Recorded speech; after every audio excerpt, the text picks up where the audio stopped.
नमस्कार साथियों, मैं हूं जितेश कुमार। आज ही के दिन अलास्का के अंदर रसिया और अमेरिका जो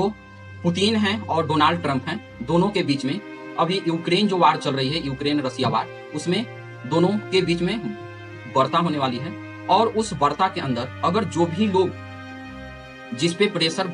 बना पाने पे अगर वह तैयार हो जाते हैं एक दूसरे पे, अगर यहाँ डोनाल्ड ट्रंप जीत जाते हैं तो आज ही के दिन भारत को 15 अगस्त 1947 के दिन स्वतंत्रता मिली थी। और 15 अगस्त 1947 को आप सभी लोगों को आज के दिन फिर से 15 अगस्त है, तो इसी के समकक्ष में हम सभी देशवासियों को आजादी के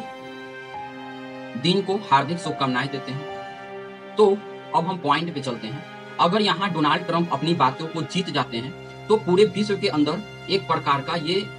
नैरेटिव जाएगा कि हमने पुतिन को अपनी शर्तों पर मनवा लिया। अगर पुतिन झुक जाते हैं तो ये बात सारी विश्व में बताई जाएगी कि अमेरिका जब भारत के ऊपर 50% का टैरिफ लगाया तो उस टैरिफ के दबाव में अजीत डोभाल जो कि रूस गए हुए थे और उधर से भी अमेरिका के जो एक डिप्लोमेट हैं वह भी पुतिन से मिलने के लिए आए हुए थे। अभी तक अमेरिका और रूस के बीच में किसी भी प्रकार का कोई इस बात पे बैठक नहीं हुई थी कि पुतिन के साथ बैठकर डोनाल्ड ट्रंप आमने सामने यूक्रेन जो वार है उस पे कुछ निष्कर्ष निकालने की बात हुई हो। लेकिन अभी जो सिचुएशन चल रहा है उस सिचुएशन के अनुसार यह देखा जा रहा है कि पुतिन फर्स्ट बार डोनाल्ड ट्रंप के साथ बैठेंगे और बैठने का मेन मकसद यही है कि यूक्रेन वार को आखिरकार समाप्ति दिया जाए। और अगर ये समाप्त कर पाने में अभी जो डोनाल्ड ट्रंप हैं वह अगर सक्षम हो जाते हैं तो भारत के ऊपर एक प्रकार से और प्रतिबंध लगाने के लिए डोनाल्ड ट्रंप के हाथ खुल जाएंगे, क्योंकि उन्हें लगेगा कि भारत ही एक कमजोर कड़ी है रसिया, यूक्रेन और चाइना में, कि इसका ही बाह ममोड़ना सबसे आसान है। और यह इस बात पे निर्भर करता है कि अभी अमेरिका के जो एक वहां के जो एमपी हैं, वहां के भाषा में जो सेक्रेटरी हैं, वह सेक्रेटरी डोनाल्ड ट्रंप कुछ भी अगर भारत के ऊपर टैरिफ जैसा कोई चीज लगाना होता है तो पहले डोनाल्ड ट्रंप नहीं बोलते हैं, पहले उन्हीं से ही बुलवाया जाता है। विटकॉफ जो हैं वह यहाँ रूस गए थे समझौता के लिए।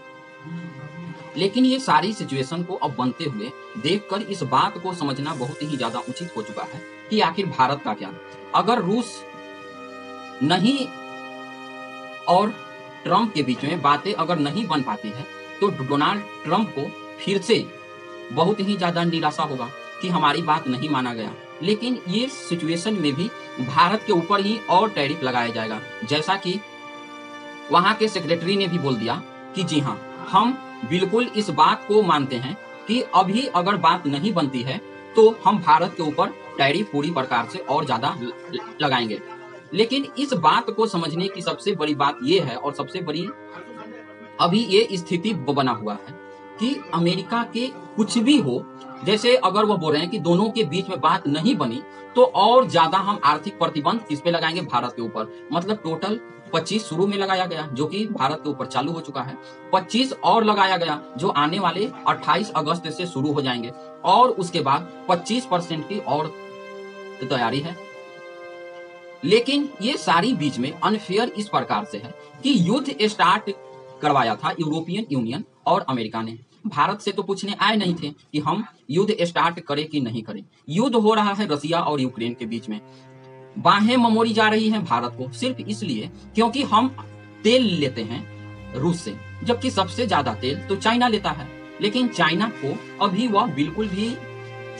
टैरिफ का सिर्फ टाइम बढ़ा रहे हैं, क्योंकि 2 दिन पहले एक और इंफॉर्मेशन आई कि जो डोनाल्ड ट्रंप हैं वह चीन पर 100 दिन का और टैरिफ सस्पेंड कर दिए हैं। चीन पर सस्पेंड करने का मतलब यह है कि एक तो मिनरल अर्थ जो है या क्रिटिकल अर्थ कंपोनेंट, उसमें चीन बढ़त हासिल की हुई है। उसके बाद अगर चीन के ऊपर टैरिफ लगता है तो अमेरिका के अंदर अचानक सा भूचाल आ जाएगा। वह भूचाल आने के पीछे का कारण ये होगा क्योंकि अमेरिका अभी बिल्कुल इस चीज के लिए तैयार नहीं है कि उसके यहाँ पर जो दाम है सभी देशों पर टैरिफ लगाने के कारण ऑलरेडी बहुत ज्यादा वहां पर जो रेट है, जो आम आदमी कोई सामान किनता है उस रेट में और ज्यादा उछाल देखने को मिल जाएगी। जब और ज्यादा उछाल देखने को मिल जाएगी तो इस चीज से बहुत ही ज्यादा नुकसान होने लगेगा। भारत जो जैसा देश है जिसका माल जाता था अमेरिका के अंदर, उस पर ऑलरेडी अभी 25% का टैरिफ है। तो जो माल 100 रुपया में बिकता था अब वह 125 में बिकेगा। जितने भी सामान है उस पर इसी प्रकार से रेट बढ़ रहा है। अमेरिका जो कि केला का उत्पादन नहीं कर पाता है, वहां का जलवायु केला के लिए सक्षम नहीं बने हुए हैं। तो कुछ दिन पहले अमेरिका के जो विपक्ष पार्टी के जो संसद है उन्होंने केला के ऊपर जो दाम बढ़ा है उसके ऊपर वह डोनाल्ड ट्रंप के सरकार से क्वेश्चन भी कर रही थी कि आप तो बता रहे थे कि भारत अमेरिका के ऊपर किसी भी प्रकार का कोई एडिशनल वैल्यू नहीं बढ़ेगा, लेकिन आज केला हो, फल हो, सब्जी हो या जो चीज अमेरिका के अंदर नहीं उपजता है, यहाँ तक कि सुबह सुबह पीने वाला कॉफी है जो कि ब्राजील से जाता है, ब्राजील के ऊपर भी अमेरिका ने 50% का टैरिफ ऑलरेडी लगा रखा है। अब जब 50% टैरिफ उस पे भी है तो पूरा कॉफी जो जाता था अमेरिका के अंदर वह ब्राजील से जाता था, और ब्राजील पर टैरिफ लगने से वहां 50% एक्स्ट्रा बढ़ गया। मतलब जो अमेरिका के लोग सुबह सुबह चाय, कॉफी ये सारी चीजें पीते थे उसके ऊपर भी बहुत हैवी टैरिफ के कारण बहुत ही ज्यादा चाय, कॉफी ये सारी चीजें महंगा हो चुकी है। अब ये सारी सिचुएशन जब महंगाई बढ़ेगी तो विरोध प्रदर्शन अमेरिका के अंदर होना स्टार्ट हो जाएगा या इकोनॉमी के अंदर असर दिखना स्टार्ट हो जाएगा, और जबकि असर ऑलरेडी दिखना स्टार्ट हो चुका है। पिछले ही हफ्ते के रिपोर्ट आया, उस रिपोर्ट में बताया गया कि अमेरिका टैरिफ वार के चलते लगभग $2 ट्रिलियन का नुकसान ऑलरेडी यह कर चुका है। अगर इसी प्रकार से और आगे बढ़ते हुए कदम अमेरिका बढ़ाते रहा तो बहुत ज्यादा नुकसान में अमेरिका पड़ने वाला है। लेकिन इसका उलट भी एक सिचुएशन बना हुआ है भारत के ऊपर। भारत के जो बैंक हैं उस बैंक ने बता दिया कि जो रिजर्व बैंक ऑफ इंडिया है कि भारत के ऊपर प्रभाव तो पड़ेगा, लेकिन भारत का मार्केट एक फ्लोरिश मार्केट है। यहाँ पर जितना सामान उत्पादन होता है उतना कंजप्शन ज्यादातर हम अपने देश के अंदर ही कर लेते हैं, लेकिन और जो सामान जो नहीं हम बना पाते हैं वह जो बाहर भेजते हैं उसमें बहुत सारी देश हैं। बहुत सारी देश में तो अधिकतर देशों के साथ भारत का फ्री ट्रेड एग्रीमेंट भी है, उसमें किसी प्रकार का कोई टैरिफ होता ही नहीं है, तो वहां पर माल बेचेंगे। हाँ, ये बात सच है कि लगभग $33 बिलियन का नुकसान जो भारत को होगा वह तो होगा ही, और अगर वह बोल रहे हैं कि $28 बिलियन का हम और नुकसान करवा सकते हैं, तो अगर इस मूव को समझा जाए तो यह मूव साफ साफ बता रही है कि जितना अभी टैरिफ चीन के ऊपर डोनाल्ड ट्रंप लगाने को बोल रहे थे वह वही टैरिफ जो एनिमी देश है अमेरिका का, चाइना, उस पे लगाने वाले थे, लेकिन अब वही एनिमी देश को छोड़कर भारत के ऊपर उतना ही ज्यादा टैरिफ लगा दिया गया। तो जो बोला जाता है कि हम स्ट्रेटेजिक अलायंस के अंदर भारत मेरा फ्रेंड है, यह बात को जितने भी राष्ट्रपति पिछले कुछ टाइम में आए हैं, चाहे वह ओबामा हो, चाहे वह बाइडेन हो, चाहे वह डोनाल्ड ट्रंप खुद भी इसी बात को दोहराते हैं कि हाँ ये बात सच है कि मेरा भारत एक स्ट्रेटेजिक दोस्त है, लेकिन यह कैसी दोस्ती है यह तो अभी किसी को समझ में नहीं आ रहा है। सिर्फ इसलिए क्योंकि अगर भारत अपने लोगों की हितों की रक्षा करना चाहता है तो उसके लिए अमेरिकी सरकार यह बोल के चलती है, यह मान के चलती है कि आप मेरे अधीन ही काम करेंगे, क्योंकि हम आप जो मानसिकता बना हुआ है वह तो गुलामी का ही मानसिकता है भारत को, कि भारत तो गुलाम देश हुआ करता था, और 70 सालों में उनका यह प्रयोग पिछले बहुत सारे समय यह प्रयोग बिल्कुल संभव भी हुआ है कि अमेरिका के जब सेक्रेटरी बोलते थे कि तुम अपना यहाँ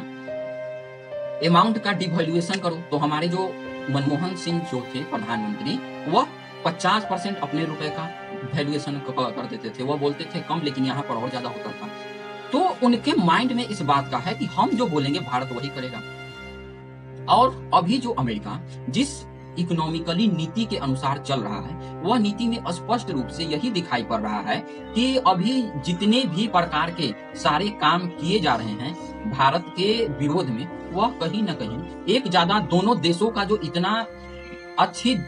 रिश्ते बने हुए थे, जबकि अमेरिका हमेशा से ही पाकिस्तान को फेवर करते आया है। वह चाहे आप युद्ध उठा के देख लीजिए, जो 47-48 में हुआ कश्मीर वाला मुद्दा, उसमें भी,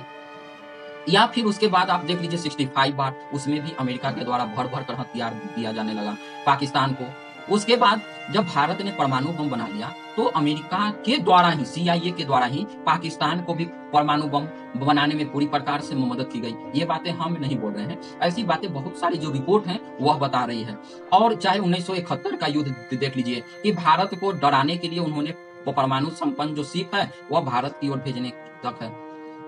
लेकिन अभी कुछ जो 2-3 जो डिकेट या 2-3 जो प्रधान वहां के जो राष्ट्रपति गुजरे हैं, वह चाह रहे थे कि भारत के साथ हम अपने रिश्ते सुधारें। रिश्ते सुधारना कोई ऐसा था भी नहीं कि भारत के साथ इस प्रकार करके वे लोग भारत को कुछ फायदा देंगे, जबकि यहाँ के वह चुपचाप मार्केट को ही एक्सेस करना चाहते थे कि हमें मार्केट के अंदर पूरी तरीके से छूट दे दिया जाए, हम जो भी करना चाहें भारत हमारी बात को माने। लेकिन अभी की सरकार इस तरह के बात को मानने के लिए कोई भी दबाव में झुकने वाला नहीं है। यह स्पष्ट तरीका से भारत ने भी अमेरिका को स्पष्ट कर दिया। और अब अमेरिका का जो सबसे दुखती रस जो नस है, वह नस में आता है डॉलर। अगर डॉलर का वर्चस्व खत्म हो गया, जो कि दुनिया चाहती है कि यह एक मल्टीपोलर बने और वह मल्टीपोलर बनने के ओर अग्रसर भी है, उसमें से भारत अपना जो भी कदम है वह उठा रहा है, लेकिन डायरेक्ट डी-डॉलराइजेशन की प्रक्रिया में नहीं जाना चाह रहा था। लेकिन अगर इसी प्रकार से अमेरिका के द्वारा बार बार मजबूर किया जाते रहा भारत को, तो वह दिन दूर नहीं जब भारत इस प्रकार का डिसीजन लेने के लिए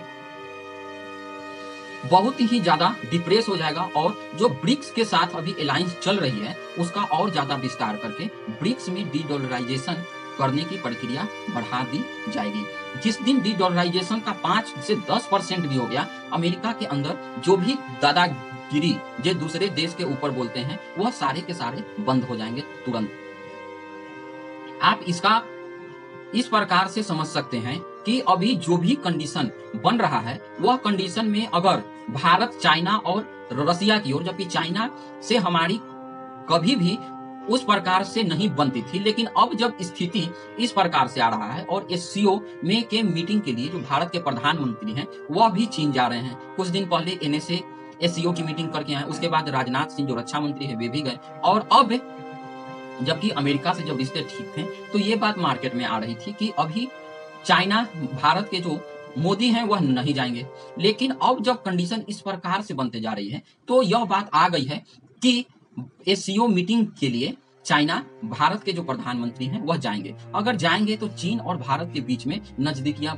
बढ़ेंगे और रसिया ऑलरेडी साथ ही है। तो यह जो एक ट्रायंगल बनेगा IRC, इंडिया, रसिया और चाइना, यह बहुत ज्यादा घातक हो जाएगा अमेरिका के लिए। इसीलिए वह डिस्प्लेस्ड होकर वह चाह रहा है कि किसी प्रकार से भारत को हम युद्ध में उलझा दें, और जिस टाइम भारत युद्ध में उलझ जाएगा तो खुद पर खुद इसका स्थिति डाउन होने लगेगा। अब इस प्रकार की जो बातें अब स्पष्ट तरीका से बताने का प्रयास किया जा रहा है। आखिर भारत कब तक अमेरिका के दबाव में झुकता रहेगा? अब कहीं न कहीं आर्थिक आजादी का टाइम आ गया है और हो सकता है कि जो भी दादागिरी डॉलर का पूरे विश्व पर अमेरिका के द्वारा चल रहा है उसको काउंटर करने के लिए भारत के जो रिजर्व बैंक है उन्होंने एक बहुत बड़ा कदम उठाया है। उस कदम के बारे में हम आप सभी लोगों से अगले वीडियो में बात करेंगे। अभी तक आपको यह वीडियो कैसा लगा आप हमें कमेंट के माध्यम से जरूर बताइए, और अगले वीडियो में हम जब तक मिलेंगे, जब तक आपसे अनुरोध है कि आप हमारे चैनल को ज्यादा सब्सक्राइब कीजिए, अपने दोस्तों के पास शेयर कीजिए, उनसे भी सब्सक्राइब कराइए, और जब तक जय हिंद, जय भारत।